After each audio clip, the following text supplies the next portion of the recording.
Okay, सो chapter 15 waves के अंदर आज हम देखेंगे कि जो भी वेव्स हम स्ट्रिंग के अंदर प्रोड्यूस करते हैं, अगर मान लो वहाँ पे दो एंड्स अगर हम फिक्स कर दें तो उसमें किस हिसाब से वेव का प्रोपेगेशन जो है वो होता रहता है। तो वहाँ पे ऐसा एक बेसिक सिंपल आइडिया लेना है। कल हमने डिस्कशन किया था कि if that wave propagation positive x direction, तो याद होगा वो लूप बनाया था हमने कुछ, और उसके हिसाब से मैंने एक आइडिया दिया था। वो कल का जो हमारा लेक्चर था उसमें जो जो आइडिया डिस्कस किए थे उसको लेकर भी यहाँ पे आगे, मतलब इस क्वेश्चन के बाद कुछ फिगर्स बन रही है। याद होगा कल हमने यही एक एग्जैक्ट ऐसा कोई फिगर देखा था कि सपोज एक फिक्स लेंथ है, उसके बीच में मान लो you can say it's just guitar के दो एंड है, उसके बीच में अपने वाइब्रेट किया, तो यहाँ पे आपको एक लूप देखने को मिला। तो मैंने ऐसा लिखा था, इफ यू रिमेम्बर इट, कि नंबर ऑफ लूप 1 बन रहे थे, तो ये लेंथ के लिए λ/2, यानी यहाँ पे वेवलेंथ है वो हाफ जितना हो रहा था, because it is just something like a crest और ट्रफ ऐसा कह सकते हैं। यहाँ n इक्वल टू 2 है, पूरी एक लेंथ के लिए आप देख सकते हो यहाँ पे ये वेवलेंथ लैम्बडा जैसा बन रहा था, राइट। n इक्वल टू 3 हो तो इस लेंथ के अंदर 3 λ/2, n इक्वल टू 4 हो तो क्या दिख रहा है, दो वेव, क्रेस्ट ट्रफ। ओके, तो L 2 लैम्बडा जैसा बन सकता है। तो ये जो पॉइंट बन रहे हैं, तो कल का जो पॉइंट देखा था आज हम देखेंगे उसमें से 4-5 अलग अलग क्वेश्चंस बनते हैं। ओके, तो आई अगेन सजेस्ट कि आप कॉन्सेप्ट्स पे ऊपर फोकस करिएगा, तो आपका काम काफ़ी आसान हो सकता है कि हमने किस किस पॉइंट्स को किस तरीके से देखा हुआ है। तो उसमें से कोई भी टाइप का क्वेश्चन होगा तो डेफिनेटली आप उसमें बहुत ही अच्छी तरह से सिंपल तरीके से उसको समझ सकते हो। ओके, तो सबसे पहला पॉइंट यहाँ पे ये है एनालिटिकल ट्रीटमेंट, मतलब क्या। तो कि बेसिक फंडा ऐसा है कि मान लो एक लूप के अंदर दो वेव है, तो y equal to A sine omega T minus K X कब यूज होता है ये, तो कि जब पॉजिटिव x में रिफ्लेक्शन इंसिडेंट हो तो रिफ्लेक्शन में क्या करेंगे, तो कि प्लस ए, यहाँ पे माइनस आ गया, अंदर माइनस था तो यहाँ पे प्लस आ गया। I hope it's clear. तो y1 को इंसिडेंट कहो, y2 को रिफ्लेक्टेड वे कहो, कह सकते थे ऐसा। Yes sir. कल हमने देखा था प्रिंसिपल ऑफ सुपरपोजिशन। तो यहाँ पे सुपरपोजिशन का बेसिक मतलब क्या करना था, तो कि कोई वेव को ऐड ऑन करना। तो वो भी कल हमने समझा था कि हम वेव्स को ऐड ऑन कर सकते हैं, मतलब सिंपल तरीके से उसको हम ऐड कर सकते हैं। अब जैसे मैं यहाँ पे उस वेव्स को ऐड कर रहा हूँ तो मुझे क्या फ़ायदा हो रहा है, ध्यान से देखिएगा, बहुत सिंपल सी बात है। तो कल मैंने ये पॉइंट भी आपको समझाया था कि एग्जैक्टली अगर मैं y1 प्लस y2 कर रहा हूँ, ओके, पर यहाँ पे तो है दोनों के बीच में माइनस साइन। तो जो मैथ्स ग्रुप वाले थे उन लोगों ने बताया था sine A plus B minus sine A minus B that is equal to 2 cos A sine B, ऐसा कुछ बन सकता था। ठीक है, तो देखिए sine A plus B, sine A minus B. वैसे इसको आप अलग तरीके से भी देख सकते थे। वैसे मैं एक और चीज़ भी आपको बता दूं कि अगर मैं इसी चीज़ को थोड़े अलग तरीके से लेता, हाँ, वैसे ये भी सही है। अगर मैं इसको ए और इसको बी कहता, तो याद करिए क्या हमने ऐसा समझा था, sine A minus sine B is equal to 2 cos A plus B by 2 into sine A minus B by 2। I hope you remember it. तो ये ट्रिग्नोमेट्री आइडेंटिटी अप्लाई करो या ये ट्रिग्नोमेट्री आइडेंटिटी अप्लाई करो, दोनों किस्सों में आपको आंसर सेम टू सेम मिल जाएगा। आई hope you understand my point. तो जैसे ही हमने ये किस्सा लगाया तो हमारे सामने ये एक काम का फॉर्मूला, सॉरी काम का इक्वेशन मिला, जहां पे 2a sin K X cos omega T ऐसा इक्वेशन बनता है। Cos omega T sine K X भी कह सकते हैं, इट्स द सेम थिंग। तो y equal to minus 2a sine K X cos omega T ऐसा इक्वेशन मिला। इस इक्वेशन को कहा जाता है स्टेशनरी वेव इक्वेशन। तो अब आपके सामने दो टाइप के इक्वेशंस आए, y equal to A sine omega T A X हो तो इसको कहा जाता है प्रोग्रेसिव वेव इक्वेशन। और अगर ऐसा फॉर्मेट दिखे जहां पे 2a sine K X cos हो तो उसको कहा जाता है स्टेशनरी वेव इक्वेशन। इतनी चीज दिमाग में रख सकते हैं? हेलो, क्लियर यस इतना? सर। तो जो जो चीज़ मैं बताता जाऊँ उसको थोड़ा अच्छी तरह से दिमाग में रखते जाइए, आपका काफ़ी सारा काम मैं आसान करने वाला हूँ, ठीक है? अब क्या यहाँ पे करना है, तो कि जो x डिस्टेंस है एक्चुअल में वो लेंथ ही है, स्ट्रिंग का लेंथ है। तो यही इक्वेशन को अगर आप फिर से रिराइट करना चाहो तो क्या ऐसा कह सकते हैं, -2a sin kl cos omega t, तो I think one in the same thing, उसमें कोई डिफरेंस तो नहीं आएगा ना? तो क्या नहीं, one in the same thing, उसमें डिफरेंस की बात नहीं है। तो यहाँ पे बताया बाउंड्री कंडीशन। बाउंड्री कंडीशन मतलब क्या, तो कि अगर मान लो मैंने यहाँ पे ऐसा रिजिड सपोर्ट लिया, अगर मैं वाइब्रेशन दूंगा तो वाइब्रेशन यहाँ पे और यहाँ पे, यानी x इक्वल टू 0 और x इक्वल टू l, इन दोनों जगह पे हमें कोई वाइब्रेशन देखने को नहीं मिलेगा। आई रिपीट माई पॉइंट, ये जो दो पॉइंट है x इक्वल टू 0 और x इक्वल टू l, उन दोनों जगह पे यहाँ पे लिखा है y इक्वल टू 0, मतलब वहां पे कभी भी कोई वेव प्रोपेगेट या तो मोशन में नहीं आएगा, उसका कोई डिस्प्लेसमेंट नहीं होगा। क्यों नहीं होगा, तो क्या यार वो यहाँ से फिक्स्ड किया गया है। Okay, it's something like that. आप वाइब्रेट करोगे तो स्ट्रिंग का वाइब्रेशन हमें यहाँ देखने को मिलेगा, राइट? तो यहाँ पे और यहाँ पे तो वाइब्रेशन देखने को मिलेगा नहीं।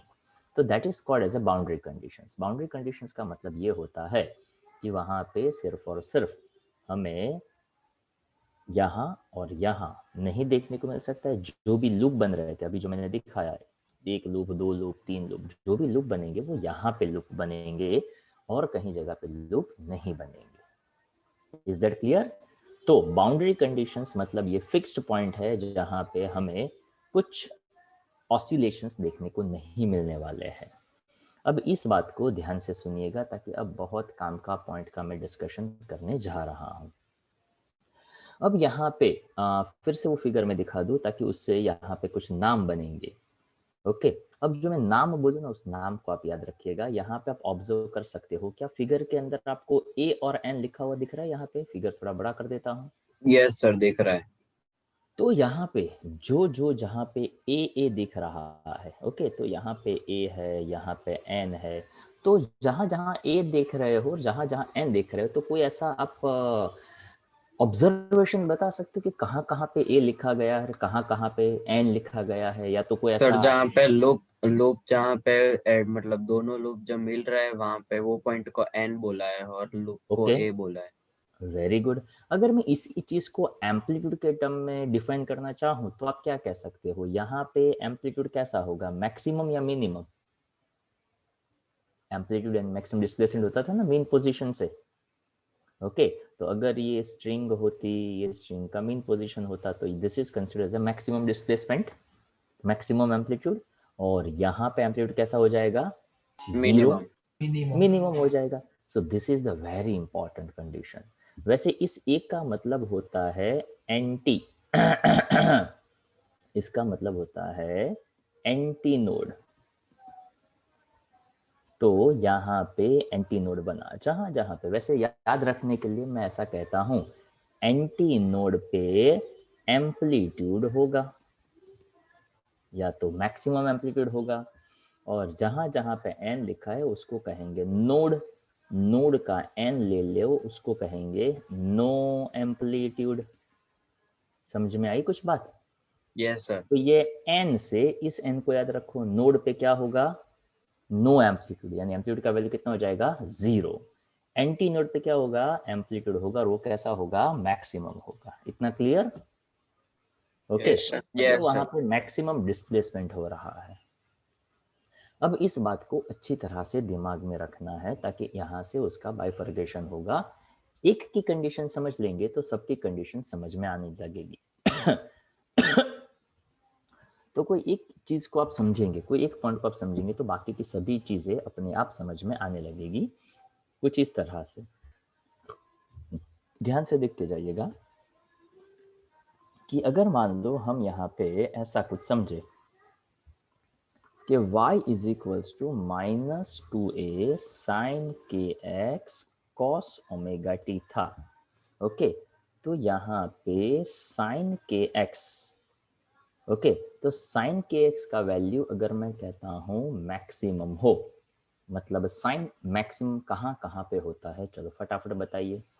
अगर मुझे साइन थीटा मैक्सिमम चाहिए तो थीटा का वैल्यू क्या क्या हो सकता है? 90 और प्लस और माइनस 1 कहेंगे ना, तो कहाँ कहाँ पे साइन मैक्सिमम होगा? 90 पे, 270 पे। ओके, तो क्या ऐसा मैं कह सकता हूँ π/2, 3π/2, 5π/2, 7π/2, 9π/2, 11π/2? एम आई राइट? Yes sir. अगर मैं कहता हूँ साइन के एक्स 0 है, तो साइन 0 कहाँ कहाँ पे होगा?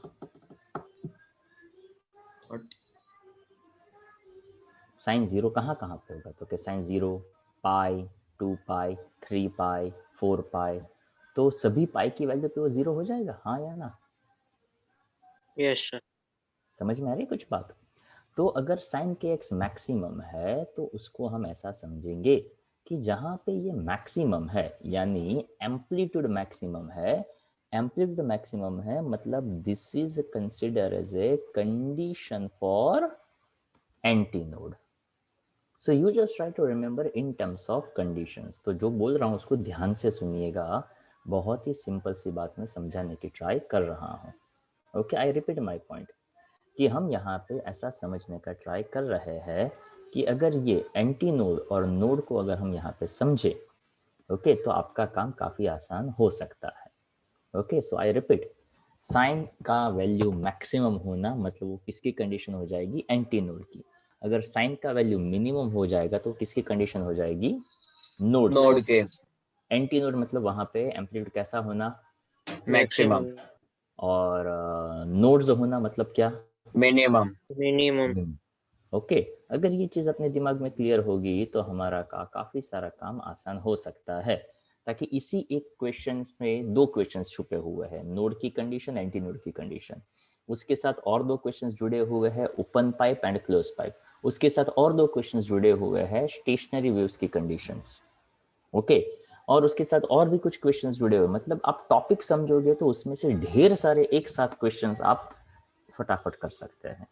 सो if you want to just make it a very smart work, तो आप नोड्स और एंटी नोड्स की कंडीशन समझ लो, आपका काम हो जाएगा। तो देखो, अब आपको इतना भी पता है साइन के एक्स का मैक्सिमम होना मतलब ऑफ कोर्स के एक्स का वैल्यू क्या होना। तो कि के एक्स को अगर मुझे मैक्सिमम दिखाना है तो कहाँ कहाँ पे साइन थीटा मतलब π/2, 3π/2, 5π/2, तो क्या ऐसा कोई आइडिया है जहाँ पे आप उसको जनरलाइज फॉर्म में कह सकते हैं? सोच कर बताइएगा। π/2, 3π/2, 9π/2, 7π/2, उसको अगर मुझे जनरलाइज फॉर्म में कहना हो, जनरलाइज फॉर्म का मतलब समझते हो? जहाँ पे 10 आप π/2। n π/2, n π/2 में तो दोस्त आएगा π/2, पाई, 3π/2, 4π/2, ऐसा आएगा ना? तो थोड़ा सोचिए। तो यस, एनी आइडिया जहाँ पे आपको π/2, 3π/2, 5π/2, 7π/2, 11π/2 ऐसा कुछ मिलना चाहिए।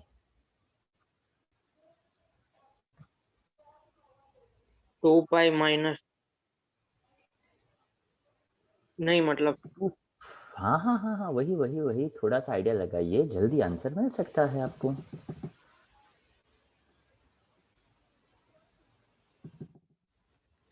अगर मैं 2 ऐसा पाई कह बाय दूं lambda. n minus half into pi, अगर मैं ऐसा कह दूं तो चलेगा? चेक करो तो। n का वैल्यू 1 ले लो, 1 minus half, half into pi कितना हो गया? π/2 हो गया। पाई बाय 2 हो गया। अब n का वैल्यू में 2 ले, माइनस हाफ यानी 3/2 हो गया, तो 3/2 पाई ऐसा हो जाएगा। अब ये ऐसा लिखते हैं तो अपने को अच्छा नहीं लगता है, तो n minus half into pi कैसा लगता है? तो उसको थोड़ा अच्छी तरह से लिखते हैं। क्या अच्छी तरह का हो सकता है? तो क्या मैं कह सकता हूँ 2n माइनस 1 π/2, और यहाँ पे n का वैल्यू 1 से स्टार्ट करेंगे, 1 2 3 एंड सो ऑन। अब चेक करो तो n का वैल्यू 1 ले लो तो 2 माइनस 1 π/2 यानी 1 π/2, यानी π/2 आ गया पहला वैल्यू। यस। 3 टू से 6 minus 1 that is 5 pi by 2। तो सभी वैल्यू यहाँ पे अपने को मिलने लगी। अंडरस्टैंड? तो के एक्स का value 2n minus 1 pi by 2 हम ले लें। अगर मैं कह दूँ एक्स का वैल्यू हम एल ले लें, और वैसे याद होगा के that is called as a wave vector 2 pi by lambda.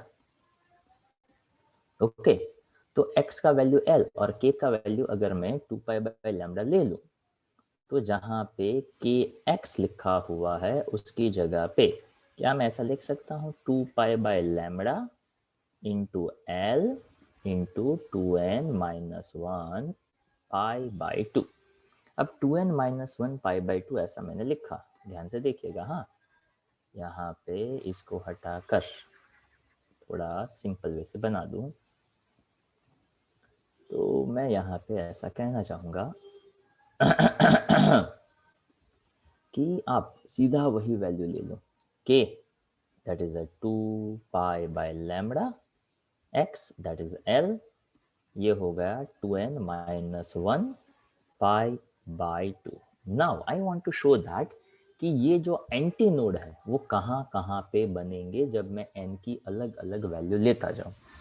तो सबसे पहला पॉइंट कहाँ पे मैक्सिमम बना, तो कि उसका जनरलाइज पॉइंट। दूसरा L ले लो, तो देखो L का वैल्यू कहाँ कहाँ पे और क्या क्या बनेगा। देखो तो इसमें से मैं L को सब्जेक्ट बनाना चाहता हूँ, ये पाई पाई कैंसिल कर देंगे, लैम्बडा ऊपर जाएगा, 2 नीचे आएगा, 2 2 जा 4, तो 2n माइनस 1 लैम्बडा बाय 4 ऐसा बनेगा जहाँ n का वैल्यू 1 2 3 एंड सो ऑन लेता जाऊँ।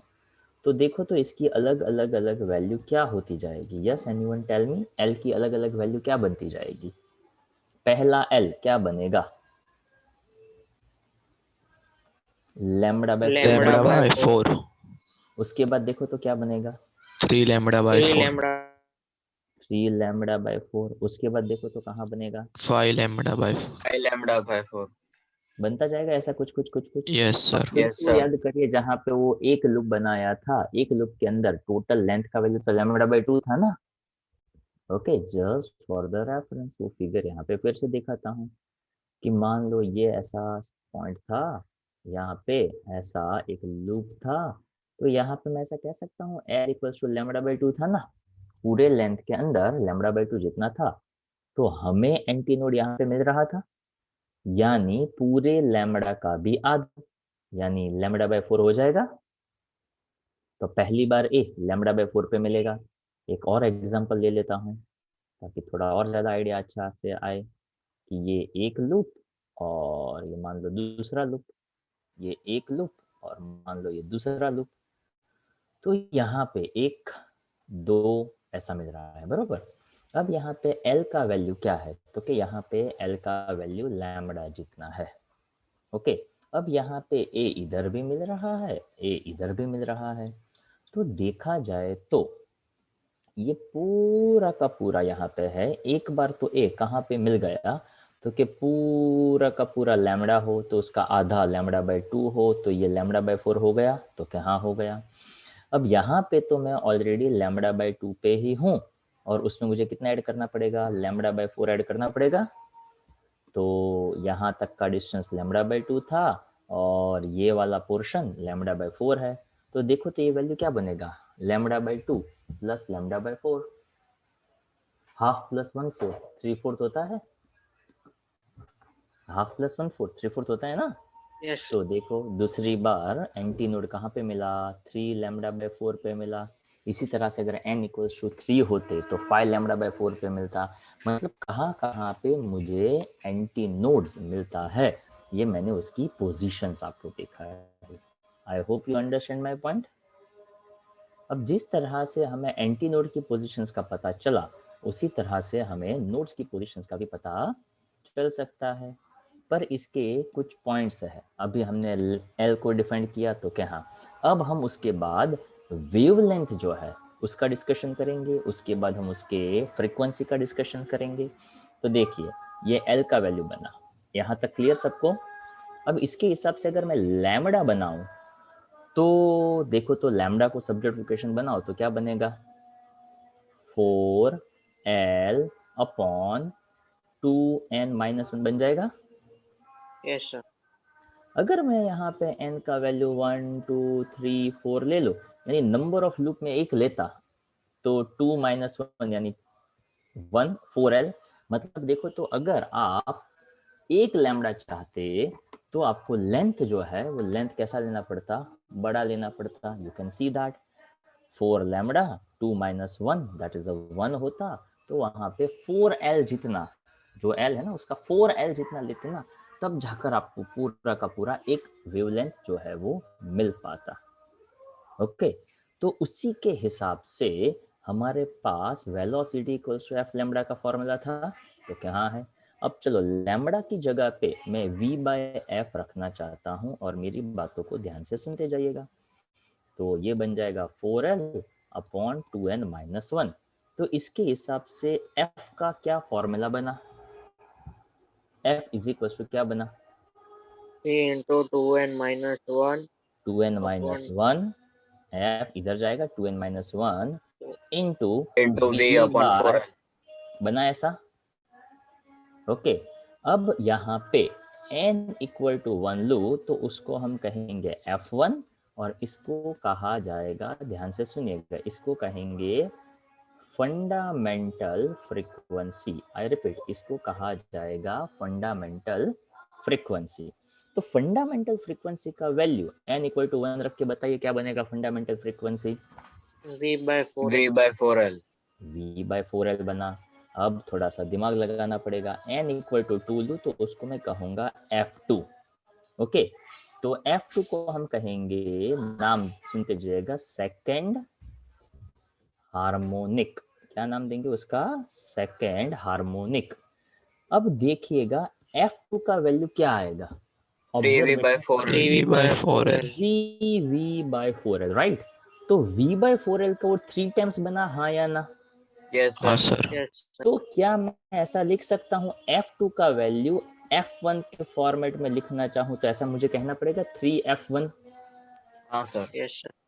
तो यहाँ पे एक छोटा सा करेक्शन हमें सोचना पड़ेगा कि उसको सेकंड हार्मोनिक नहीं कह सकते, उसको हमें जबरदस्ती क्या कहना पड़ेगा, थर्ड Third हार्मोनिक। मतलब एंटी नोड्स की जब हम बात करें तो फंडामेंटल फ्रीक्वेंसी के बाद तुरंत जो मिलता है उसको कहा जाता है क्या नाम, थर्ड हार्मोनिक कहा जा सकता है। आई hope you understand my point.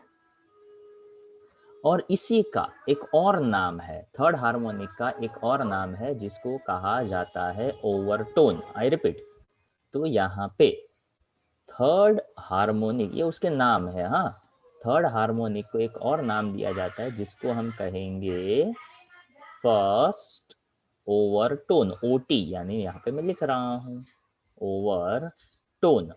Overtone यानी इसको आप ऐसा समझिए जैसे वो म्यूजिक में होता है ना, वो सारे ग, मतलब क्या, तो कि जहां से पहला पॉइंट स्टार्ट हुआ उसी से थोड़ा थोड़ा थोड़ा थोड़ा थोड़ा क्या चलता जाएगा, आगे चलता जाएगा। अब इस बात में थोड़ा सा मैं एड ऑन कर रहा हूँ, थोड़ा ऑब्जर्वेशन और रखिएगा।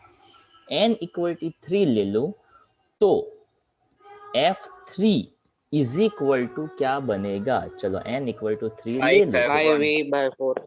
यस, तो क्या मैं इसको 5f1 कह सकता हूँ। Yes sir. तो इसी को मैं नाम ऐसा दे सकता हूँ फिफ्थ हार्मोनिक, कह सकता हूँ हाँ या ना। हाँ सर। और इसी फिफ्थ हार्मोनिक को मुझे नाम क्या देना पड़ेगा, सेकंड ओवरटोन। ओटी का मतलब क्या करेंगे आप, ओवरटोन। तो यहाँ पे हार्मोनिक जो है वो third harmonic, fifth harmonic, seventh harmonic, ninth harmonic आएगा, पर ओवरटोन कैसा रहेगा कंटिन्यूशन में, third harmonic first overtone, fifth harmonic second overtone, seventh harmonic third overtone. I hope समझ में आ रहा होगा। सो this is a basically condition for anti node. तो आप एक काम करिए, इसका स्क्रीनशॉट ले लीजिए और ये स्क्रीनशॉट में से ही आपको लिखना है, ओके, ताकि मैं यहाँ पे पूरी कंडीशंस को बाइफरगेट करके समझा रहा हूँ। यस, समझ में आ रहा है। Yes sir. ओके फाइन, तो लिया स्क्रीनशॉट भाई सबने। Yes sir. अब ध्यान से सुनिएगा मेरी बात को। तो अब यहाँ पे अगर मैं ऐसा कहता हूँ for anti nodes, for anti nodes, अगर हम यहाँ पे हार्मोनिक्स को कंटिन्यूशन में लिखना चाहे, देखो third harmonic, fifth harmonic, seventh harmonic. तो अगर मैं उसको जनरलाइज फॉर्म में लिखना चाहूँ तो क्या मैं ऐसा कह सकता हूँ 2n-1th हार्मोनिक, हाँ या ना? चेक करके देखिए। n का वैल्यू 1 ले लो, n का वैल्यू 1 लिया तो कौन सा हार्मोनिक आएगा? First harmonic. 2n-1 n, तो फर्स्ट हार्मोनिक। n का वैल्यू 2 ले लिया तो क्या आएगा? Third harmonic. Third harmonic. उसके बाद 3 ले लिया तो fifth fifth harmonic. Harmonic. Okay, और उसी के लिए मुझे कहना पड़ेगा n-1 ओवरटोन। ओवर अब इसके लिए भी चेक कर लो, n equal to 1, 2, 3 and so on. Equal to 1 लिया तो 1-1, तो 1 में तो कोई ओवरटोन नहीं बना। n का वैल्यू 2 लिया तो 2-1 फर्स्ट ओवरटोन बना था। Yes sir. ओके, तो चीजें मैं लिख रहा हूँ उसको कहते हैं जनरलाइज ऑब्जर्वेशन, और ये आपको बहुत ज्यादा हेल्प करेगा कोई भी थियरी जो दी गई है उसको समझने के लिए। Is that clear? चलो, यस सर। तो ये जो कंडीशंस थी वो थी ओवरटोन की कंडीशंस, और यहाँ पे फ्रीक्वेंसी का ये बहुत ही काम का फॉर्मूला जो है वो हमें मिला, बरोबर। अब यहाँ पे इसके हिसाब से मैं वेलोसिटी का भी इक्वेशन बना सकता हूँ, 4LF अपॉन 2n-1 ऐसा, पर हम जनरली यहाँ पे इसी चीज़ को रखेंगे। अब याद करिए, हमने वेलोसिटी को लेकर √p/ρ, √y/ρ ऐसा भी लिखा था ना, वेलोसिटी का फॉर्मूला। सर। हाँ, तो पर जनरली आप ये फॉर्मूला याद रखो, आपका काफ़ी सारा काम आसान हो सकता है। ये कहाँ से आया? तो कि v equals to F lambda हमने देखा, वहाँ से ये काम में आया। लैम्डा तो कि वो यहाँ से हमने लिया था। तो ये जो स्टेप्स हमने देखे, सबसे पहली condition sign K x maximum, मतलब वो एंटी नोड की कंडीशन बनी। कहाँ कहाँ पे मैक्सिमम होता है साइन? π/2, 3π/2, उसको जनरलाइज फॉर्म में ऐसे लिखा 2n-1 π/2। ओके, उसके बाद x का value l, k equals to 2π/λ। याद होगा इसको कहा जाता था वेव वेक्टर, कहा था ना हमने। ओके, उसके बाद वैल्यूज डाली, l को सब्जेक्ट ऑफ इक्वेशन बनाया, उसके बाद ये वैल्यूज और वहां से लैम्डा, लैम्डा से फ्रीक्वेंसी। तो हमें सीधा फ्रीक्वेंसी तक पहुंचना है। अब यही सेम टू सेम स्टेप्स मैं नोट्स के लिए लिखने वाला हूँ, ध्यान से देखते जाइएगा। तो उसको यहाँ पे हम नाम देंगे condition. Okay, condition for nodes, और नोड्स के लिए क्या याद रखेंगे? नोड्स यानी नो एम्पलीट्यूड। ओके, तो नोड्स के लिए ऐसा सोचना है जहाँ पे साइन के एक्स का वैल्यू क्या हो? 0 हो। अब साइन 0 कहाँ कहाँ पे होता है? तो हमें ऐसा कहना पड़ेगा के एक्स का वैल्यू n π, और n इक्वल टू याद करिए 1, 2, 3 and so on, sine pi, 2π, 3π, 4π सभी जगह पे 0 होगा ना वो। अब सेम टू सेम फंडा रिपीट, ये कंडीशंस आ गई। k का वैल्यू 2π/λ ले लिया, x का वैल्यू l ले लिया, और ये यहाँ पे n π ले लिया। ओके, तो ये करने के बाद हमने देखो, ये करने के बाद l को सब्जेक्ट बनाया था, उसके बाद यहाँ पे भी आप l को सब्जेक्ट बना दो। चलो फटाफट बताइए, l का वैल्यू क्या बनेगा? n pi pi lambda by cancel, 2 n/2 lambda. And λ/2, n का वैल्यू 1, 2, 3 एंड सो ऑन। तो देखो, तो n का वैल्यू 1 ले लो, तो कहाँ पे मिलेगा? First of all first value λ/2। lambda by very good, λ/2। उसके बाद कहाँ क्या मिलेगा? lambda लैम्डा, 3λ/2, 2λ मिलेगा ऐसा। ये सभी किसकी कंडीशंस है? नोड्स की कंडीशन है। ओके, तो देखिए, अगर मान लो मैं यहाँ पे एक साथ आपको 1, 2 और ये 3 लूप के साथ समझा दूं। ओके, तो यहाँ पे 3 लूप बन रहा है, तो यहाँ पे बनेगा नोड्स, यहाँ पे बनेगा नोड्स, और ये तो बाउंड्री कंडीशंस है। तो ये पूरा का पूरा जो है l इक्वल्स टू मैं 3λ/2 कह सकता हूँ, हाँ या ना? yes sir तो ये अगर पूरा एक वेव है तो ये उसका आधा पॉइंट है ना। तो ये पहला n कहाँ पे बना? λ/2 पे बना। yes तो कि देखो, एक वेव यहाँ पे कंप्लीट हुआ, तो इसके कॉन्टेक्स्ट में ये लैम्डा की पोजीशंस हुई, बरोबर। और यहाँ पे पर ये तो बाउंड्री कंडीशंस है। अदरवाइज अगर कहीं पे तीसरा मैं n लिखता, वहां पे 4 लूप बनते, तो 4 लूप बनते तो 3 बार n लिखना पड़ता, तो तीसरा वाला n कहाँ पे बनता? 3 लैम्बडा बाय 2 पे बनता। Everyone, hello? सर हाँ एक जी बार बोलिए। थोड़ा रिपीट करो ना। देखो यहाँ पे कितने लूप बनाए मैंने, 3 कितनी बार n लिख पाया मैं? 2 हाँ, तो पहला n, ये पूरा का पूरा l लेंथ में कितने वेव लेंथ कंसिडर हुए? 3 लैम्बडा बाय 2। Yes sir. तो पहला n मैं कहाँ पे लिख पाया? तो क्या आप कह सकते हो ये पूरा का पूरा एक वेव लेंथ था, तो ये उसका आधा है। Yes sir. तो आधा कहाँ पे बना? तो कि लैम्बडा बाय 2 पे बना। अब दूसरी बार n, तो कि जहाँ पे पूरा एक वेव लेंथ खत्म हुआ वहां पे लिख पाया। Yes sir. ओके, तो दूसरा n कहाँ पे मिला? तो कि लैम्बडा पे मिला। अगर मान लो मेरे पास उसी के अंदर 4 लूप बनते, 1 2 3 4, तो ये 4 बार लूप बनते, तो n में कितनी बार लिख पाता? 1 बार, 2 बार, 3 बार। तो देखो, तो ये पूरा एक वेव होता, लाइक दिस 1 एंड 2। सर वो तो लैग हो ये रहा है, वेव, आप बोल रहे हो उसके बाद लिखना आ रहा है। ओके, शायद हो सकता है कनेक्शन में, वैसे कनेक्शन तो सही सही है, पर कोई बात नहीं। सो दिस पॉइंट, क्या आप कह सकते हैं वेव लेंथ का आधा? हाँ या ना? Yes sir. तो ये पहली बार n मुझे लैम्बडा बाय 2 पे मिला, दूसरी बार n मुझे पूरा एक वेव कंप्लीट हुआ लैम्बडा पे मिला, तीसरी बार n मैं कहाँ पे लिख पाया? तो कि पूरा एक वेव और आधा, यानी 3 लैम्बडा बाय 2 आया। यहाँ पे तो एंड नोड नहीं कहा जाएगा, क्यों? तो कि ये वाला पॉइंट और ये वाला पॉइंट तो बाउंड्री कंडीशंस में आता है, ताकि वहां पे तो वैसे भी कोई डिस्प्लेसमेंट होने वाला नहीं है। Understand my point? तो अब समझ में आया भाई श्लोक? Yes sir. वो सर पहले आपका वो वॉइस बीच बीच में नहीं आ रहा था और थोड़ा लैग भी हो रहा था इसकी। कोई बात नहीं, अब थोड़ा क्लियर हो गया। Yes sir. ओके, चलो अब क्या प्रोसीजर थी? तो कि भाई हमने लिख दिया, अब लैम्बडा को लिखो। चलो, तो लैम्बडा इसमें से कहाँ कहाँ पे बनेगा? तो लैम्बडा इक्वल टू क्या बन जाएगा? 2l बाय n बनेगा। v इज इक्वल टू क्या होता है? f lambda. तो लैम्बडा इज इक्वल टू क्या बन जाएगा? v V by f, 2l by n। इसमें से किसको सब्जेक्ट बनाएंगे? फ्रीक्वेंसी को। तो फ्रीक्वेंसी बन जाएगा nv बाय 2l।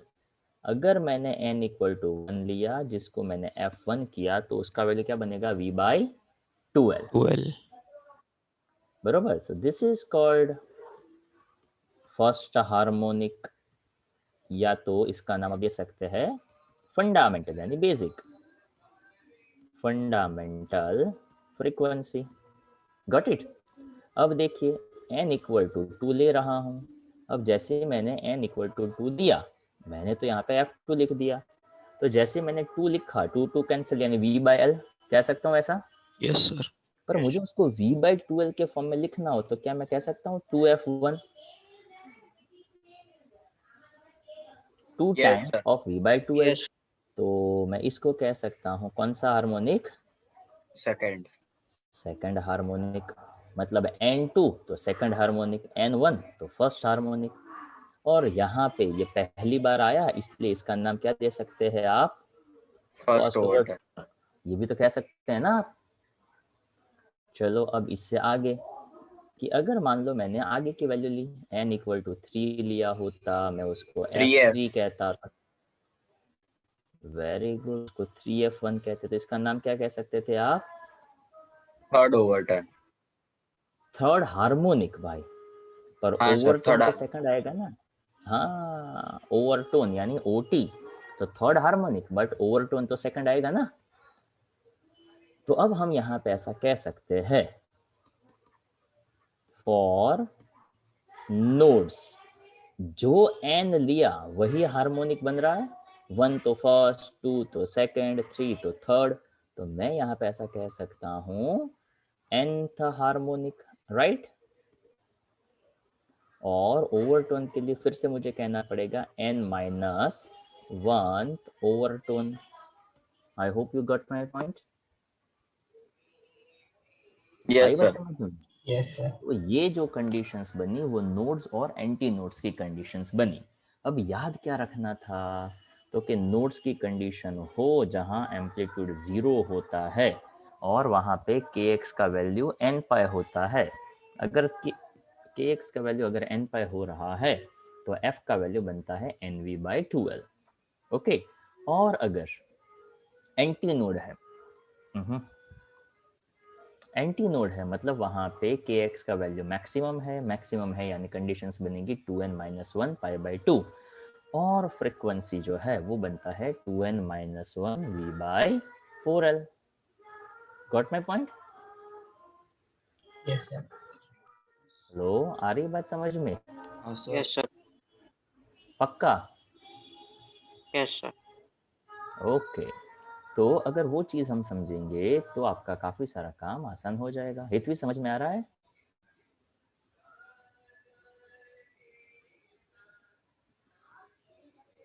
अच्छा,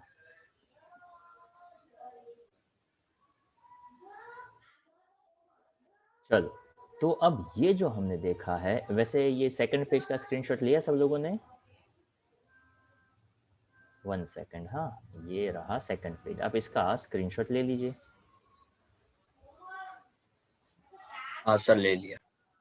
अब दोनों को आप अच्छी तरह से अपनी बुक में लिखिएगा, कहीं पे कुछ समझ में ना आए तो प्लीज़ पूछ लीजिएगा, ताकि हमने यहाँ पे सिर्फ कंडीशंस को एक शॉर्ट लिस्ट करके आपको बताया हुआ है किस तरह से आप उसको इजीली याद रख सकते हैं। ठीक है, अब इसके हिसाब से आप देखिए कौन कौन से क्वेश्चंस आपके हो जाएंगे बहुत सिंपल तरीके से। कि अगर मान लो मैं यहाँ पे अब यहाँ से दिए हुए सभी क्वेश्चंस का डिस्कशन करूं, तो देखो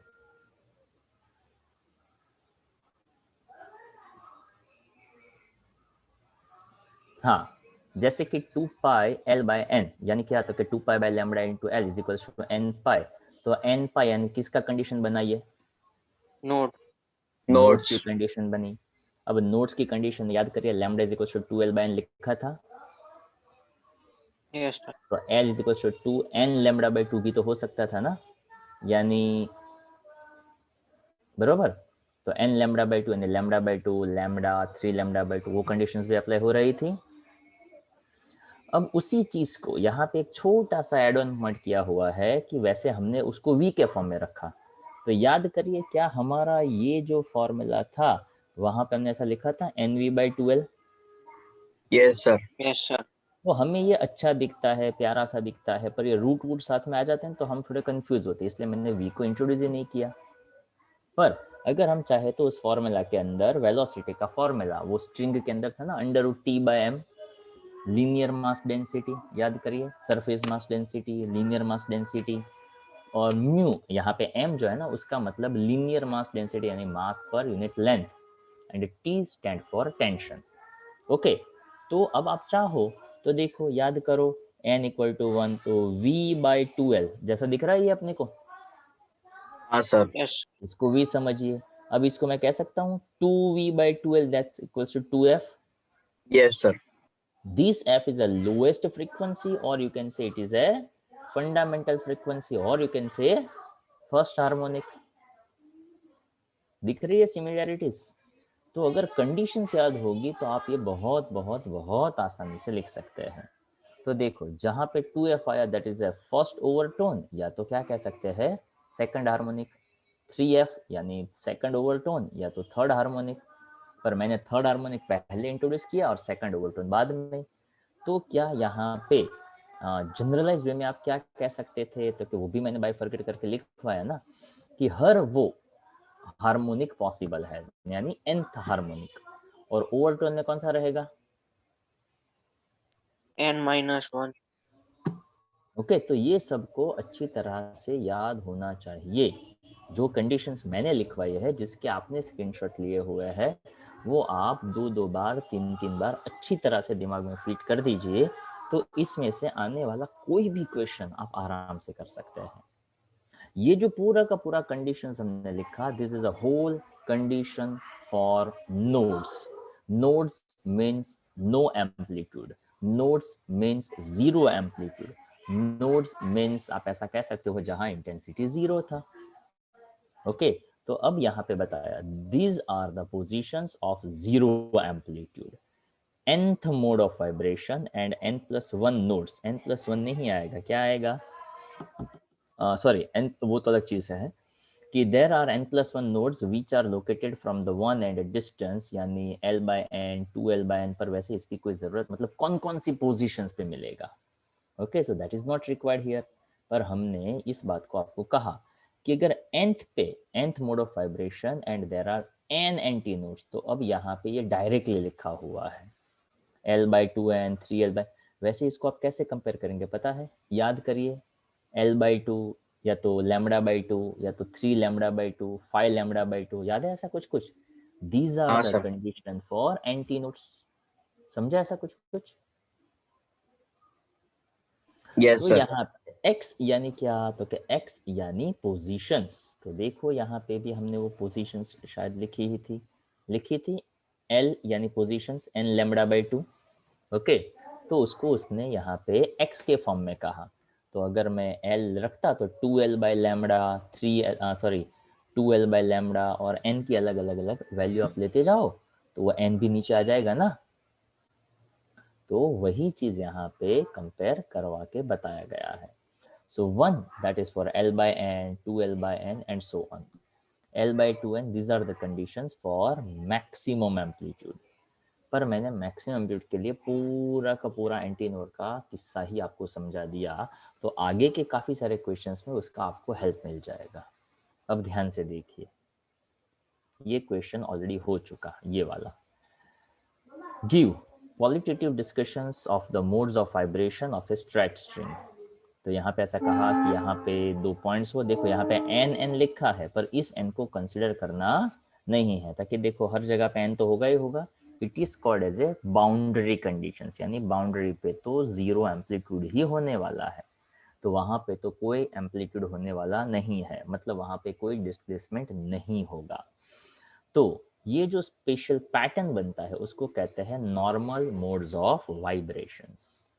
ओके तो आप अलग अलग जगह पे फिक्स पॉइंट करते जाओ तो ये ऐसा फिगर बनता जाएगा. वैसे ये समझने के लिए ऐसा क्वेश्चंस पूछा नहीं जाता है. अब देखो यहाँ पे L का वैल्यू λ/2, तो देखो जहाँ पे मैंने ये समझाया था वहाँ पे L का वैल्यू λ/2, L का वैल्यू λ/2 कौन सी कंडीशन में मिल रहा है? L का वैल्यू λ/2 किसकी कंडीशन में मिल रहा है? देखो तो नोट्स। नोट. तो देखो यहाँ पे फिर से वो नोड्स की ही कहानी रिपीट करते होंगे. L equals to λ/2, उसके बाद with nodes at its ends and the anti node in the middle, तो वहाँ पे टोटल लेंथ λ/2, तो lambda is equals to 2l. फिर से f is equals to v/12, v का वैल्यू √t/m, तो ये t/m ये यहाँ पे रिपीट करेंगे, पर वो मैंने रिपीट नहीं किया ताकि हमें वो थोड़ा सिंपल दिखना चाहिए. उसके बाद जहाँ जहाँ पे भी लिखा है वहाँ पे √t/m लिखना कोई बड़ी बात नहीं है. बट ध्यान ये रखना है T for tension and M for mass नहीं लेना है. यहाँ पे इस M का मतलब होता है मास per unit length. Clear everyone? तो इसको कहते हैं linear mass density. The minimum frequency that is called fundamental notes, मतलब यही लाइन फिर से रिपीट किया गया जिसको कहा है फर्स्ट मोड ऑफ वाइब्रेशन. अब देखिए आएगा सेकंड मोड ऑफ वाइब्रेशन, तो वही चीज थोड़ी अलग तरीके से जाएगी. λ/2 उसके बाद लैम्बडा, तो लिखा है L equals to lambda. Okay then 2f then 3f. तो क्या ये क्वेश्चन एग्जैक्टली जो ऊपर देखा था उसी के जैसा रिपीट हो रहा है? हाँ सर। अब यहाँ पे जैसे वो nth हार्मोनिक हम कह रहे थे, तो यहाँ पे उसने कुछ p कह दिया हुआ है, p सेगमेंट्स. अब जैसे वो मैथ्स में नहीं कहते थे सपोज देयर इज x, तो सपोज देयर इज x की बजाय सपोज देयर इज y ऐसा कह सकते हैं? तो यहाँ कह सकते हैं x मानो y मानो, क्या फर्क पड़ता है. उसी तरह से मैंने n मान कर चला था, ये यहाँ पे p मान के चल रहे हैं, तो यहाँ पे आप ऐसा कह सकते थे कि ये जो भी है वो nth हार्मोनिक चलता रहेगा, मतलब ऊपर वाला क्वेश्चन ही रिपीटेड क्वेश्चन है ये, तो इसको प्रिपेयर करने की कोई ज़रूरत नहीं है। I always suggest to the students कि आप नोट्स की कंडीशन और एंटी नोट्स की कंडीशंस को प्रिपेयर करो, और एग्जाम में जो क्वेश्चंस पूछा जाता है उसके हिसाब से नोट्स की या एंटी नोट्स की जो भी कंडीशंस पूछी गई है उसको लिखो। उसके अंदर कौन कौन से पॉइंट्स को आपको ध्यान रखना चाहिए, देखो मैं यहाँ पे एक बार रिपीट कर देता हूँ। उसमें आपको किन किन बातों का ध्यान रखना चाहिए। सबसे पहले कंडीशंस किसकी है, नोट्स की या एंटी नोट्स की। तो कि फॉर एग्जांपल एंटी नोट्स की तो 2n-1 जनरलाइज पॉइंट, दूसरा ये n इक्वल टू लिखना नहीं भूलने का, उसके बाद ये दो एग्जाम्पशंस, और उसके बाद l का क्या वैल्यू, l के बाद लैम्बडा, लैम्बडा के बाद फ्रीक्वेंसी। बस इस 5 पॉइंट को याद रखो, आपका पूरा काम आसान हो जाएगा। देखो वही के वही 5 पॉइंट यहाँ पे रिपीट हुए। जनरलाइज कंडीशन, l का वैल्यू, लैम्बडा का वैल्यू, फ्रीक्वेंसी का वैल्यू, तो यहाँ पे और ये n का वैल्यू बता देने का। n दोनों में 1 2 3 से ही स्टार्ट करना रहेगा।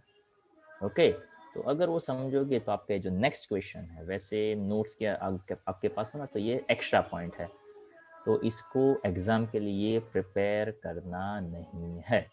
Okay, it is just given. Okay, so you can just omit this part. देखिए अब क्वेश्चन नया है, describe the various modes of vibration of an open pipe and close pipe. Open pipe यानी क्या कॉन्सेप्ट है, तो कि फ्लूट देखा होगा आप लोगों ने, हैव यू सीन? हाँ सर। तो फ्लूट के दोनों एंड ओपन है। ओके, इसलिए उसको कहते हैं ओपन पाइप कंडीशन। ध्यान से सुनिएगा मेरी बात को, ताकि इसका जो एक्सप्लेनेशन है वो भी ऑलरेडी हमारा हो चुका है। अब यहाँ से कुछ ऑब्जर्वेशंस मुझे चाहिए। ओके, तो उस ऑब्जर्वेशंस को हम यहाँ से ले रहे हैं। अगर मैं ऐसा पूछूं, ध्यान से सुनिएगा, L का वैल्यू n लैम्बडा बाई 2 अगर मैं यहाँ पे लेता हूँ तो lambda by 2, lambda 3 lambda by 2, 2 lambda ऐसा मिल रहा है। So what is the distance between two nodes, अगर ऐसा कोई पूछेगा तो इसके हिसाब से आप क्या आंसर देंगे? स्क्रीन पे दिखता है लैम्बडा बाई 2 लैम्बडा, गलत। I repeat my question, what is the distance between to consecutive nodes? Lambda और लैम्बडा बाई 2 का डिफरेंस कितना रहेगा? लैम्बडा बाई 2, 3 लैम्बडा बाई 2 में से लैम्बडा सब्ट्रैक्ट करो तो कितना रहेगा?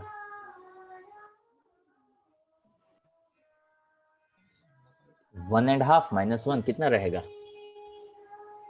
1.5। 2 में से 1.5 सब्ट्रैक्ट करो तो कितना रहेगा? 0.5। यानी आप ऐसा कह सकते हो, इसमें से इसको सब्ट्रैक्ट करो तो लैम्बडा बाई 2, इसमें से इसको सब्ट्रैक्ट करो तो लैम्बडा बाई 2, इसमें से इसको सब्ट्रैक्ट करो तो भी लैम्बडा बाई 2। हाँ या ना? yes, वही चीज मैं यहाँ पे रिपीट कर रहा हूँ, ध्यान से सोच विचार करके जवाब दीजिएगा। 3 lambda by 4 minus lambda by 4 क्या बचेगा? मैथ्स का खून मत करिएगा भाई। 3 lambda by 4 minus lambda by 4। चलो काफी लोगों को दिक्कत आती है, तो मैं lambda by 2। Lambda by 2। Very good. Okay, confidence रहा होगा आपको। अरे एक सेकंड, हाँ क्या आएगा? 3 lambda by 4 minus lambda by 4 lambda by 2। पक्का ना? किसी को कोई डाउट? अगर डाउट हो तो ऐसा साइड में लिख कर देने का। हाँ, 5 लैम्बडा बाई 4 माइनस 4 करेंगे, 3 लैम्बडा बाई 4 करेंगे तो क्या आएगा? लैम्बडा। मैंने कहा ना कि कॉन्फिडेंस ना हो तो मेरे भाई साइड लैम्बडा में बाय करके 2 ही देखो।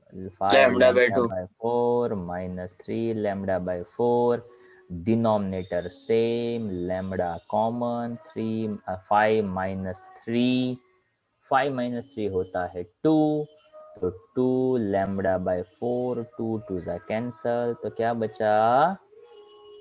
Lambda by 2। आई बात समझ में क्या कह रहा हूं मैं? तो यहाँ Yes, से हल्का सा दिमाग अगर किसी का काम कर रहा है तो दो नोड्स के बीच का डिस्टेंस लैम्बडा बाय 2 है, दो एंटी नोड के बीच का डिस्टेंस भी लैम्बडा बाय 2 है, तो नोड्स और एंटी नोड्स के बीच का डिस्टेंस कोई आइडिया लगा सकता है? 1। Very good. ओके, अब देखिएगा, हाँ मैं फिगर के साथ समझाता हूँ। अब देखते हैं कौन आंसर दे पाता है। यहाँ पे मैंने 1 2 3 4 थोड़े ज़्यादा लूप ले लिए, तो शायद आपको ज़्यादा आंसर देने में आसानी रहे। ओके, अब यहाँ पे आएंगे नोड्स, राइट? हाँ या ना? Yes sir. Yes sir. Very good. यहाँ पे आएंगे एंटी नोड्स, हाँ या ना? Yes sir. Yes. Very good. चलो, ये यहाँ पे एंटी नोड्स है, राइट? यहाँ पे वेव्स कितने दिख रहे हैं पूरी एल लेंथ के अंदर? 1 और 2 दिख रहा है? हाँ सर। Very good.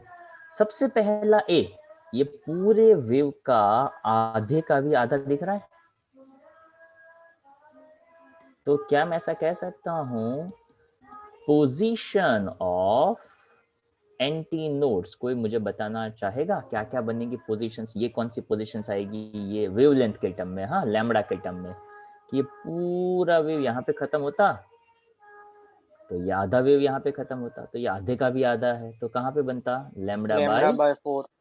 उसके बाद लैम्बडा 3 लैम्बडा बाय, उसके बाद उसके बाद 7 लैम्बडा बाय।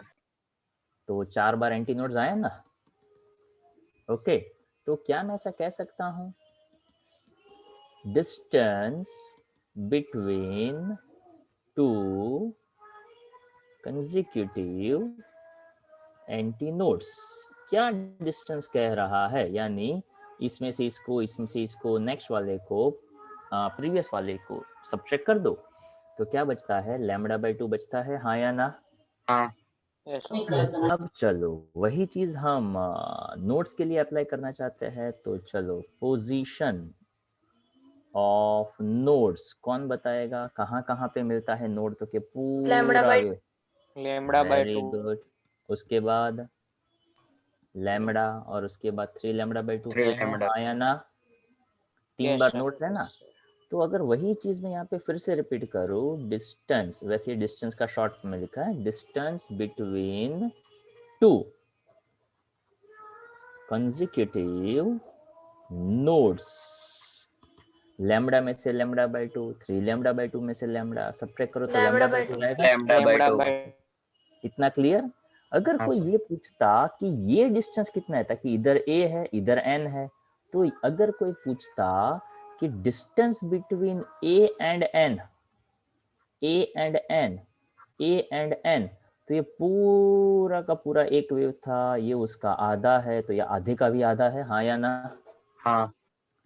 तो अगर कोई ऐसा पूछता, distance between nodes and anti nodes, क्या लैम्बडा बाय 4 कह सकते हैं, हाँ या ना?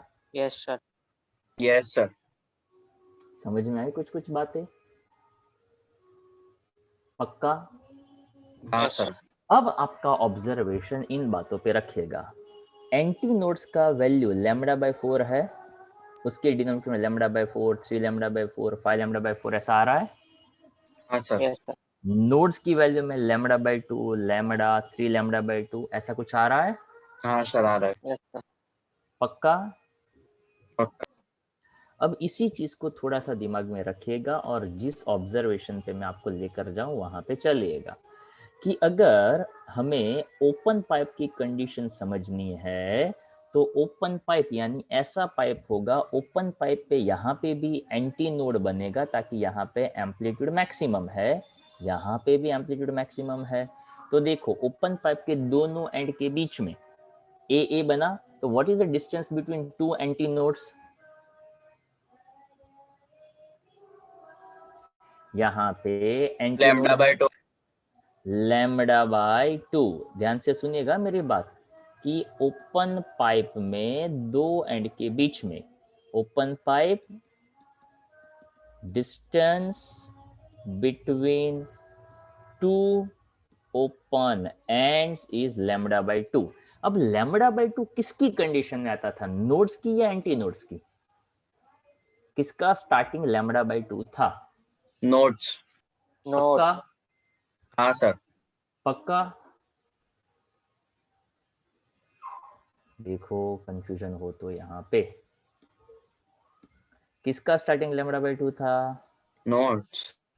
हाँ, तो अब यहाँ से बहुत इंपॉर्टेंट सा पॉइंट आपके दिमाग में आपको ले लेने का, कि मैंने यहाँ पे लिखा था कि distance between two open ends is equal to lambda by 2, and lambda by 2 किसकी कंडीशन है? नोड्स की। तो नोट्स। याद क्या रखेंगे कि ये शॉर्ट पॉइंट है हमारा, ऐसा टेक्स्ट बुक में नहीं होता, ये हमारा ऑब्जर्वेशन है कि ओपन पाइप की कंडीशन पूछे तो आप डायरेक्टली किसकी कंडीशन लिख सकते हैं? नोड्स की कंडीशन लिख दो, काम आपका आसान। ओके, तो ओपन पाइप का पूरा एक्सप्लेनेशन देखेंगे ना, तो उसमें सब कुछ जैसा नोड्स में है ना वैसा ही आएगा। First harmonic, second harmonic, third harmonic, मतलब nth हार्मोनिक पॉसिबल होगा वहाँ पे, सेकंड ओवरटोन, थर्ड ओवरटोन, ऐसा सीक्वेंस में आएगा। मतलब जो जो नोड्स ने बनाया वो सब कुछ यहाँ पे ओपन पाइप की कंडीशन में बनता जाएगा। ओके, तो देखिए यहाँ पे कि ये ओपन पाइप था। ओके, यहाँ पे ऐसे ओपन पाइप की कंडीशंस बताई। तो देखो तो second F2 is equal to 2F किस में बन रहा था? F2 is equal to 2F nodes में बन रहा था। हाँ जहाँ सर। पे फर्स्ट ओवरटोन और सेकंड हार्मोनिक नोड्स में बन रहे थे, हाँ या ना? Third Yes. Harmonic, second overtone बन रहा था किसके अंदर? ओपन पाइप में बन रहा था। Yes. तो ये आपका हिंट पॉइंट बन गया, जिसको अच्छी तरह से दिमाग में सेट कर देने का। तो इसका स्क्रीनशॉट ले लो कि यार ओपन पाइप की कंडीशंस को अलग से लर्न नहीं करना है। ओपन पाइप की कंडीशन मतलब नोड्स की कंडीशन लर्न कर ली तो बस वही का वही पूरा का पूरा रिपीटेशन करना है। f is equal to V by lambda, f is equal to 2f, वो पूरा का पूरा कंडीशंस आप डिटेल में लिखो ना तो पेपर चेक करने वाला ज्यादा खुश हो जाएगा। आई कुछ बात समझ में? Yes sir. तो यहाँ पे मैंने जो नोट्स में दिया है या तो जो मैंने लिखवाया है उसमें थोड़ा डिफरेंस आ रहा है। वो इसलिए आ रहा है ताकि ये जस्ट शॉर्ट में यहाँ पे ये नोट्स के अंदर दिया हुआ है, पर मैंने जो बाइफर्गेशंस करके लिखवाया ना वो इसलिए बाइफर्गेशंस करके लिखवाया कि मुझे हर एक चीज को बार बार रिपीट ना करना पड़े। तो देखो अब ओपन पाइप में नोड्स आ गया तो क्लोज पाइप में कौन आएगा? Anti note. अब उसको हम ऐसे याद रखने की बजाय हम ऐसा कंपेयर कर लेते हैं, चेक कर लेते हैं कि अगर मैं ऐसा कहता हूँ कि ये क्लोज पाइप है, ध्यान से सुनिएगा, तो यहाँ पे ऐसा बनेगा क्लोज पाइप का किस्सा। अब ये ओपन है इसलिए यहाँ पे बना एंटी नोड, यहाँ पे तो होता है ये नोड्स। तो नोड्स और एंटी नोड के बीच का क्या डिस्टेंस था? Lambda by lambda by 4। Lambda by 4 किस में फर्स्ट वैल्यू आती है? Antinodes. Antinode. तो यानी यहाँ पे आपका किस्सा क्लियर कि closed pipe condition, closed pipe condition is equal to किसकी कंडीशन आ गई? Antinodes. Antinodes condition आ गई। तो यहाँ पे क्लोज पाइप और ओपन पाइप की कंडीशंस को अलग से लर्न करने नहीं बैठने का, पर उसकी बजाय नोड्स की और एंटी नोड्स की कंडीशंस को एकदम स्ट्रॉन्ग कर देने का। तो क्लोज पाइप की कंडीशंस के अंदर पूरा का पूरा एंटी नोड्स छाप दो, ओपन पाइप पूछे तो पूरा का पूरा नोट्स आप लिख दो, it is perfectly fine. I hope you understand my point. Okay, तो देखो यहाँ पे क्लोज पाइप की कंडीशंस कह रहे हैं, यहाँ पे आ गया ये लैम्डा बाय 4। तो देखो L is equal to lambda by 4, तो L is equal to lambda by 4, तो F1 तो F हो ही रहा था, पर सेकंड में क्या बन जाएगा? 3F बन जाएगा। यस याद आया? थर्ड हार्मोनिक, फर्स्ट ओवरटोन, तो क्या बनेगा अब यहाँ पे? फिफ्थ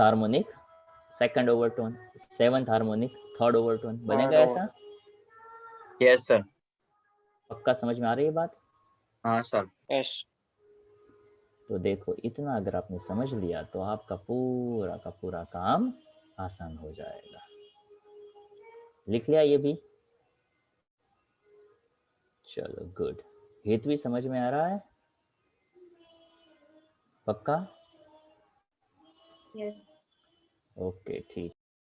देखिए नेक्स्ट क्वेश्चन है explain the formation of A bits analytically. Bits का मतलब हमने कल समझने का ट्राई किया था कि जैसे कोई गरबा कर रहा है, कोई डांस कर रहा है, तो हमें इतना पता चल रहा है कि वो आउट ऑफ बीट जा रहा है कि आउट ऑफ बीट नहीं जा रहा है। जैसे कि कहीं पे हमने ऐसा समझाने का आपको ट्राई किया था कि अगर मान लो कहीं पे फॉर एग्जाम्पल कोई ट्यून बज रहा है, फॉर एग्जाम्पल कोई गाना बज रहा है, अगर वही गाना वायोलिन में बज रहा है, उसी को अगर सेम टू सेम थोड़ा हमें सुनना हो तो गिटार में हम बजा सकते हैं, सुनने में अच्छा लग सकता है। ओके, ऐसा ही ट्यून अगर फ्लूट में बजाया जाए तो वो भी सुनने में अच्छा लग सकता है, ताकि वो सब कुछ मैच हो रहा है। पर जैसा कि जैसा वायलिन में बज रहा है का वैसा ही तबले पे या ढोलक पे बज सकता है? नहीं सर, नहीं बच सकता। ताकि दोनों का जोनर अलग अलग है। ओके, एक में साउंड अलग टाइप का आता है, दूसरे में साउंड अलग टाइप का आता है, तो दोनों ही चीजें अपने आप में कैसी है, अलग अलग है। तो उसी को यहाँ पे थोड़ा समझना है कि अगर ऐसे दो वेव्स जिसका एम्पलीट्यूड सेम हो और फ्रीक्वेंसी स्लाइटली डिफरेंट हो, जब वो दोनों मिलते हैं तब एक इफेक्ट क्रिएट होता है, उस इफेक्ट को कहा जाता है bits. I repeat the simple thing. हमारे पास दो वेव होंगे y1 एंड y2, दोनों का एम्पलीट्यूड सेम रहेगा a एंड a, पर दोनों का फ्रीक्वेंसी हल्का हल्का सा डिफरेंस होगा, एक का होगा f1 और एक का होगा f2। तो f1 और f2 में स्लाइटली डिफरेंस होगा, सो f1 being slightly greater than f2। अब ग्रेटर हो ऐसा जरूरी नहीं है, पर हमने यहाँ पे मान लिया कि दोनों के बीच में हल्का सा डिफरेंस है, बस किस्सा खत्म हो गया। प्रिंसिपल ऑफ सुपरपोजिशन यानी क्या करना है, दोनों को ऐड। अब जैसे दोनों को ऐड कर दिया तो यहाँ पे कौन सा ट्रिग्नोमेट्री आइडेंटिटी यूज करेंगे आप देखो तो, मैथ्स वाले कौन सा आइडेंटिटी आ गया, sine A plus sine B. तो sine A plus sine B यानी क्या कंडीशन आएगी पता है, 2 sine A plus B by 2। Hello, आवाज आ रही है? Yes yes sir. ओके, तो sine A plus sine B, तो 2 sine A plus B by 2 into cos A minus A B by minus 2। B. Okay, तो बायोलॉजी वाले जिसको ये नहीं पता हो तो ये आइडेंटिटी आप लिख लीजिएगा। तो देखो यहाँ पे आ गया कॉस के साथ डिफरेंस वाला फ्रीक्वेंसी, यहाँ पे आ गया एडिशन वाला। तो कोई भी दो वैल्यू को ऐड करके डिवाइड करते हैं तो उसको हम एवरेज कह सकते हैं, तो इसका नाम दे दिया एवरेज फ्रीक्वेंसी। और यहाँ पे दो फ्रीक्वेंसी का डिफरेंस ले लिया तो उसको कहा जाता है मॉड्यूलेशन। ओके, तो उसको कहेंगे एफ मॉड्यूलेशन। तो इस बड़े से ब्रैकेट को हटाकर यहाँ पे एफ मॉड्यूलेशन और यहाँ पे एफ एवरेज लिख दिया, और ये पूरा का पूरा जो टर्म था उसको यहाँ पे उसने आर दे दिया।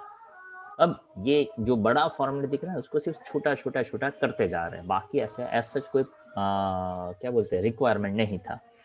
पर ये बड़ा ब्रैकेट दिख रहा था उसको एफ मोड और एफ एवरेज कर दिया। यहाँ पे ये जो पूरा का पूरा वैल्यू था उसको आर कह दिया, और आस को आर का नाम था resultant wave. I repeat, R का नाम क्या कर देना था, रिजल्टेंट वेव। तो ये 2a cos 2 पाई f मॉड्यूलस इनटू t, उसको नाम दे दिया रिजल्टेंट वेव।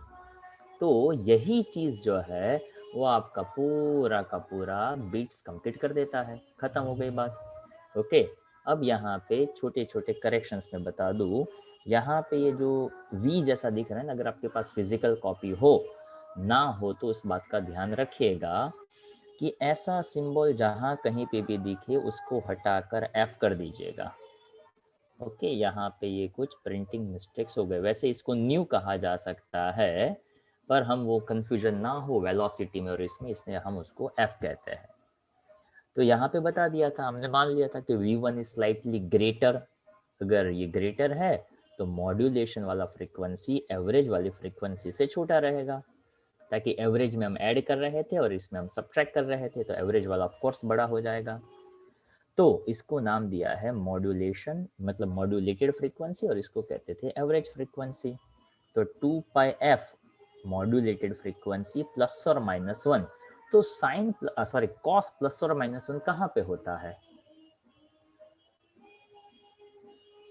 cos 0, cos पाई, cos मीन्स पाई, 2 पाई, 3 पाई, 4 पाई, यानी मैं ऐसा कह सकता हूँ ये 2 पाई का वैल्यू n पाई के मल्टीपल में रहेगा तो पूरा का पूरा मैक्सिमम मिलेगा। तो देखो पाई पाई कैंसल, ओके, ये पाई पाई कैंसल हो गया। वैसे यहाँ पे एक और प्रिंटिंग मिस्टेक है, यहाँ पे 2 आएगा, ठीक है। तो देखो अब इसमें से मैं t को सब्जेक्ट ऑफ इक्वेशन बना दूँ तो n और यहाँ पे आ जाएगा 2 times of f1 minus f2, okay. अब उसके हिसाब से यहाँ पे 2 f1 माइनस f2, ताकि n का वैल्यू 1, 2, 3 एंड सो ऑन आप लेते जाओ तो ये वैल्यू यहाँ पे रिपीट होता जाएगा, ओके। वैसे यहाँ पे एक और चीज़ भी आप कह सकते हैं, 0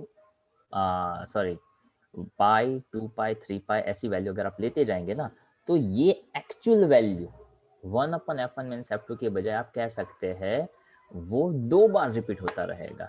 अब इस बात को समझने का ट्राई करिए, बहुत बहुत बहुत सिंपल तरीके से आप समझ सकते हैं कि अगर मैंने कहीं पे भी कोई भी वेव ड्रॉ किया, ध्यान से देखिए कितने वेव बनाया है इसमें अंदर, 2 वेव बनाए, राइट। तो 2 वेव में मैक्सिमम वैल्यू, एक वेव के अंदर 2 मैक्सिमम वैल्यू कितनी बार आती है? एक बार और 2 बार। अब इसके अंदर देखा जाए तो एक बार 0 और दूसरी बार 0, तो कोई भी वेव में 2 बार मैक्सिमम और 2 बार मिनिमम वैल्यू आती है। तो ये ऐसा समझाते हैं कि whenever any beats take place, हमें 2 बार मैक्सिमम लिखा हुआ है in any time interval between 2 successive maxima, मतलब 2 सक्सेसिव मैक्सिमम हो ये भी कह सकते हैं आप, और मिनिमम भी बनेगा। तो कोई भी एक वेव में 2 बार मैक्सिमम और 2 बार मिनिमम वैल्यू बनेगा। तो ये मैक्सिमम की कंडीशन है जहाँ पे ये कॉस मैक्सिमम होता है। अगर मैं ये वैल्यू कॉस मिनिमम बनाना चाहूँ, कॉस कहाँ कहाँ मिनिमम बनेगा भाई? cos 0, cos 0, और cos 0 पे 0 बनेगा, cos 0 1 होता है। तो ये कंडीशन cos का पूरा वैल्यू 0 कैसे बनेगा, मतलब ये पूरी वैल्यू 0 बनेगी 2n + 1 π/2 पे। वैसे देखो तो कहाँ कहाँ बनता है, π/2, 3π/2, 5π/2, याद होगा cos का वैल्यू, ओके। तो वही सेम टू सेम चीज आप रिपीट करोगे तो पता चलेगा कि कोई भी इंटरवल में 2 बार मिनिमम और 2 बार मैक्सिमम वैल्यू जो है वो हमें मिल सकता है। तो इसी ये जो टाइम पीरियड का वैल्यू है और उसका रेसिप्रोकल करो तो उसको फ्रीक्वेंसी कहा जा सकता है। तो this is just a beat frequency is actually consider difference of 2 frequencies, मतलब फिर से उसको हल्का सा, हाँ जी सर ये 2n + 1 की जगह -1 नहीं आएगा? अगर मान लो अगर मैं यहाँ पे 2n + 1 ले रहा हूँ तो मुझे n कहाँ से स्टार्ट करना पड़ेगा? 0 से स्टार्ट करना पड़ेगा, यस। ओके। तो n = 0, 1, 2, 3 ऐसा मैं ले लूँ तो 2n + 1 चलेगा। बट आई थिंक मेरे हिसाब से आप 2n - 1 रखो तो ज़्यादा अच्छा रहेगा, ताकि n का वैल्यू नंबर ऑफ लूप्स है जो भी कहते हैं वो n = 1 से हम स्टार्ट करें तो शायद अच्छा रहेगा, ओके। तो कहीं पे भी आप ये कुछ भी लिखो ना तो n को मेंशन कर दो, तो n को जैसे मेंशन कर दोगे आपका पूरा का पूरा काम आसान हो जाएगा। Clear everyone? Yes sir. Okay. तो आज का जितना भी काम आपने देखा, ओके, तो आज का जो आपका होमवर्क है उसमें आप पूरा का पूरा क्लास वर्क 2 बार लिखिएगा तो आपको मैक्सिमम बेनिफिट हो सकता है हर एक किस्सों के लिए। तो इस चैप्टर के अंदर जो जो पूछा जा सकता है उसमें nodes, anti nodes, reflection, okay, superposition, ये बीट्स, ओके, तो ये सभी चीज़ें आप एटलीस्ट 2-2 बार लिखेंगे तो आपको ज़्यादा फायदा हो सकता है। ओके, कल हम फिर से रेगुलर टाइम पे मिलेंगे और ये चैप्टर का जो भी बाकी पोर्शन है वो वहाँ पे हम ख़त्म करेंगे। Clear everyone?